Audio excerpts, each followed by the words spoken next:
আমাৰ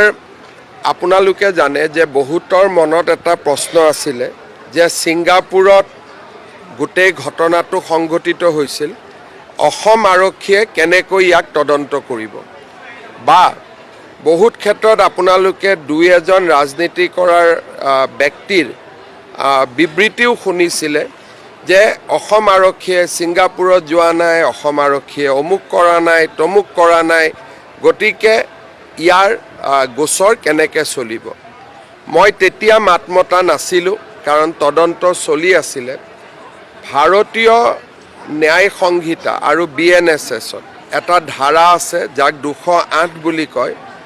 208 ধাৰা মতে আমি যদি তথ্য পাতি প্ৰমাণেৰে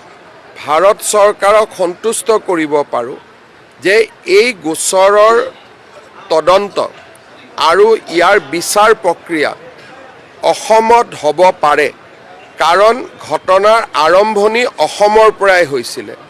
তেতিয়াহ'লে ভাৰত চৰকাৰে এটা অনুমোদন দিব লাগে যাক চেংচন বুলি কয়। যদি চেংচন দিয়ে গোচৰটো আমি তৰিব পাৰিম আৰু চেংচন নিদিলে আমি গোচৰটোত কোৰ্টত লৈ যাব নোৱাৰোঁ। আমাৰ SITয়ে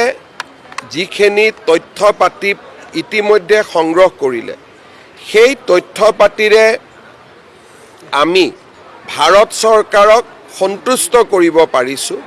যে এই গোচৰৰ বিচাৰ অসমত হ'ব লাগে আৰু এই গোটেই ঘটনাৰ উৎস বা অৰিজিন ই অসমৰ পৰা আৰম্ভ হৈছে। ভাৰত চৰকাৰে আমাৰ কাগজ পত্ৰ যোৱা 7 দিন ধৰি পৰীক্ষা কৰিছে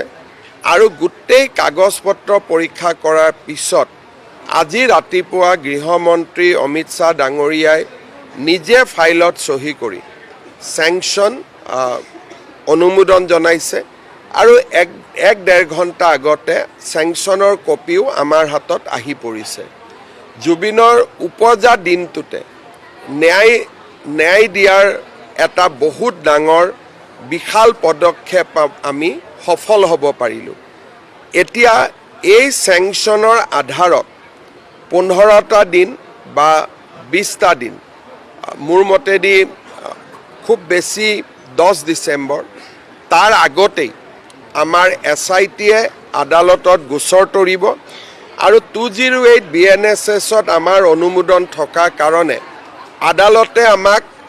ট্ৰায়েলতলৈকে যোৱালৈকে আমাক প্ৰশ্ন কৰিব নোৱাৰিব কাৰণ আমি যিটো আইনৰ